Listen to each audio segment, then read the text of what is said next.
बिस्मिल्लाहिर्रहमानिर्रहीम। अस्सलाम वालेकुम। उम्मीद आप ठीक होंगे, खैरियत से होंगे। तैयब लोच आपकी खिदमत में फिर से हाजिर है जी। ये आप मेरी बैक साइड पे देख सकते हैं, ये तहरीक इंसाफ। आज चूँकि मंगल है ना, मंगल के रोज़ जो है वो खान साहब की जो बहनें हैं वो मुलाकात की गर्ज से यहाँ पे आती हैं और वहाँ पे ये धरना दिया जाता है। बिल्कुल ये एक हाउसिंग सोसाइटी है, निजी हाउसिंग सोसाइटी, उसके सामने यहाँ पे जो है वो धरना दिया जाता है। कुरान खानी होती है, ख़त्म होता है तो ये दरिया बिछा के, चादरें बिछा के यहाँ पे कुरान खानी बेसिकली की जाती है। अब मुलाकात की घर से आती है, लेकिन मुलाकात आज अभी तक तो इनकी बड़े अरसे से मुलाकातें बंद हैं, नहीं हो रही, मुलाकात कराई नहीं जा रही। और मुलाकात ना कराने की रीज़न्स वजूहात हैं, और वो जो है हुकूमत की जानिब से रुकावट इस वजह से है कि इन्होंने जो अदालती फ़ैसले हैं कि आप मुलाकात करेंगे, मुलाकात करके चले जाएं, मीडिया टाक नहीं होगी। लेकिन इन्होंने पूरा एक थिएटर, मीडिया टाक और एक बयानिया, परसेप्शन मैनेजमेंट, रियासत मुखालिफ नरेटिव देना, बहुत सारी चीज़ें थी जिसकी वजह से फिर इनको कहा कि आप बाहर ही ठीक हो। और एक रीज़न ये भी दी जाती है कि खान साहब भी शायद नहीं मिलना चाहते, और खैर बहुत सारी वजूहात हैं। क्योंकि मिसाल यूसुफजई के बकौल कि इमरान खान ने अपनी बहन अलीमा खानम को मना किया है कि आपने मीडिया टाक नहीं करनी, लेकिन यहाँ पे पूरा मीडिया थिएटर सजता ही मैडम अलीमा के सर पे है। एक तो रीज़न ये है। दूसरा ये है कि आज की सबसे अहम और डेवलपमेंट, सबसे बड़ी खबर ये है कि सुलेमान सफदर बानी पीटीआई के वकील है, मुख्तलिफ़ केसेस में हैं और तोशाखाना 2 में भी हैं मुख्तलिफ उसमें, और वो जो है ट्रायल भी देखते रहे हैं। तो आज सुप्रीम कोर्ट ऑफ पाकिस्तान में बेसिकली तोशाखाना का एक मामला था और उसमें ये कहा गया कि जी मुलाकात कराई जाए खान साहब से।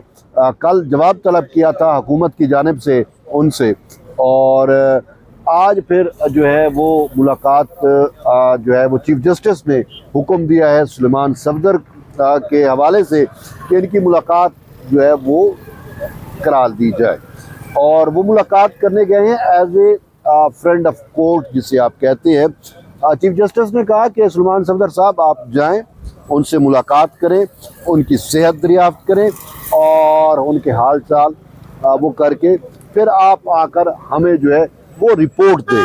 तो यूँ वो चले गए हैं उनसे मुलाकात करने के लिए, और अभी अडयाला जेल में ही हैं। मुलाकात के बाद अब सिचुएशन ये है कि क्या वो आपको हमें मीडिया टॉक करेंगे, नहीं करेंगे, क्योंकि सूरत हाल को यूँ है कि मीडिया टॉक नहीं होगी। और उसमें रीज़न, वजह यही बतलाई जाती है कि मीडिया टॉक ना होने की वो वजह ये है कि वो सुप्रीम कोर्ट के हुक्म पर गए हैं, तो वो अपने तौर पर रिपोर्ट मुरतब करेंगे और रिपोर्ट मुरतब करके सुप्रीम कोर्ट को वो रिपोर्ट देंगे। अगर उन्हें मीडिया टॉक की तो वो फिर सुप्रीम कोर्ट, ये उनका भी इम्तिहान है सुलेमान सफदर का कि वो सुप्रीम कोर्ट के आर्डर को कितना जो है वो अहमियत देते हैं। और क्योंकि यहाँ पे मामला ही यही है मीडिया नरेटिव्स का, टॉक्स का और बयानिए का, यहाँ पे उनकी बहनें भी। लेकिन अभी अलीमा खानम थोड़ी देर पहले उनसे किसी ने कहा कि सुलेमान सफदर की तो मुलाकात हो रही है, तो क्या वो आप मीडिया टॉक होगी, क्या वो बताएंगे? तो उन्होंने कहा कि नहीं, वो सुप्रीम कोर्ट के हुक्म पर मुलाकात है, तो वो सुप्रीम कोर्ट को उन्होंने जवाब देना है, सुप्रीम कोर्ट को उन्होंने रिपोर्ट देनी है। हम इस पर नहीं, वो जो कल मतलब रिपोर्ट सबमिट हो जाएगी उसके बाद जो है वो फिर जो है मीडिया टॉक या जो भी होगा उसका बयान मीडिया पे सामने आएगा खान साहब का, जो वो अपने वकील सुलेमान सफदर के ज़रिए। अब सुलेमान सफदर जो है वो एक साइड पे तो खान साहब के वकील हैं, दूसरी साइड पे जो है वो फ्रेंड ऑफ कोर्ट भी है, तो ये उनकी बड़ी भारी जिम्मेदारी है। अब वो इसको कैसे और किस तरीके से इस जिम्मेदारी को निभाते हैं ये उन पे डिपेंड करता है, लेकिन वो इंतहाई प्रोफेशनल वकील है, ये एक चीज़। लेकिन आज सुप्रीम कोर्ट में भी एक बड़ा मज़े का हुआ।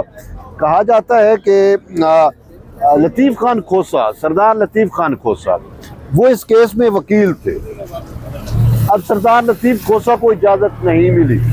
इजाज़त वो मांगना चाह रहे थे कि उनको मुलाकात की जो है वो इजाज़त दे दी जाए, लेकिन उनको इजाज़त नहीं दी गई। इजाज़त दी गई तो जो है वो सुलेमान सफदर को, सुलेमान सफदर जो है वो इस केस में बरह रास्त वकील नहीं थे, ना वो इस केस में जो है वो जो है यानी कि तोशाखाना 2 का जो ये जो सुप्रीम कोर्ट में जो केस था इसमें वो वकील नहीं थे। इसमें वकील थे लतीफ़ खान खोसा साहब। उनको इजाज़त नहीं मिली, सुलेमान सफदर को इजाज़त मिली और वो भी as a court front of court के। इसको तरीके इंसाफ वाले कोई और रंग दे रहे हैं। जो अक़वाम मुत्तहिदा का वफद आया हुआ है, इंसानी पाबंदियाँ लगाई गई हैं, इस वजह से चीफ जस्टिस ने जो है वो एक नया पत्ता खेल दिया। चीफ जस्टिस ने इस वजह से मुलाकात करा दी, वरना वो ना कराते। और ये है कि अपने बरल क्या कहें, यानी कि मैं अलमुख्तर के पीटीआई वाले ना ठंडा सहते हैं ना गर्म सहते हैं, सीधी सी बात है। तो ये इनकी अब क्या कहें।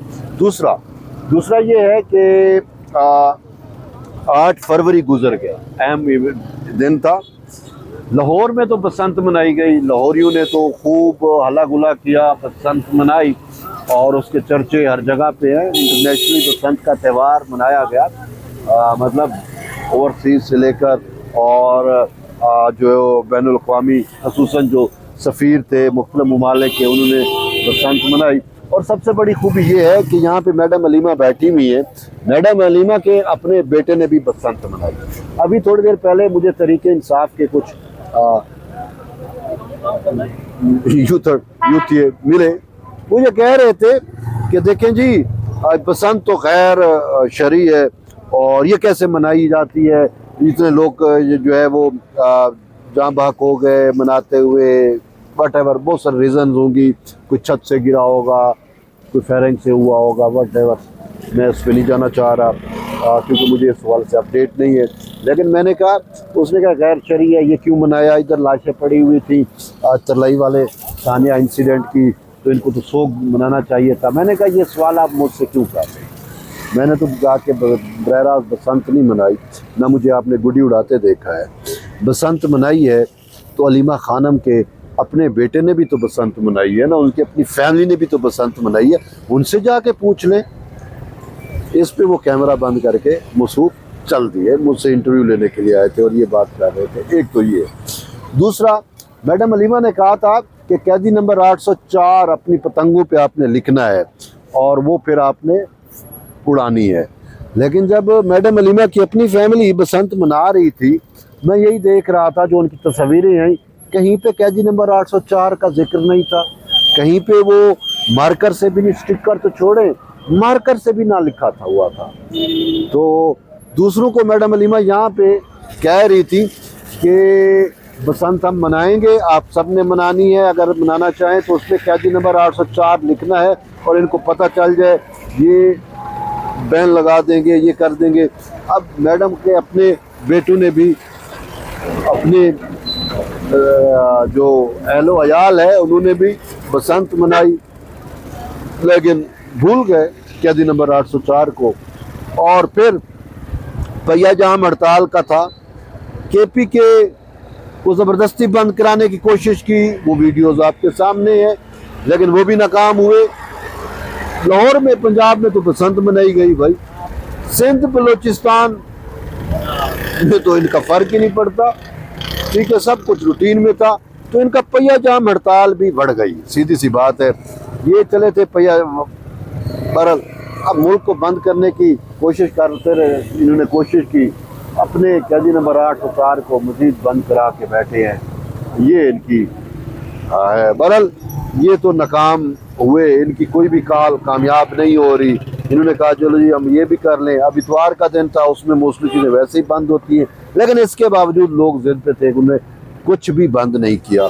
और ना ही इन्होंने जो है दुकानें बंद हुई, ना ही मार्केट, ना ही कुछ भी नहीं, सब कुछ मामूल के मुताबिक था, बल्कि ज़्यादा हल्ला गली, ज़्यादा जो है जोश व जज्बे के साथ था। तो बहरहाल KPK को जो बंद नहीं करा सके तो बाकी सूबों की तो फिर भी बहरहाल ये जी आज आप देख सकते हैं। वैसे टोटल यही लोग हैं, ठीक है, ये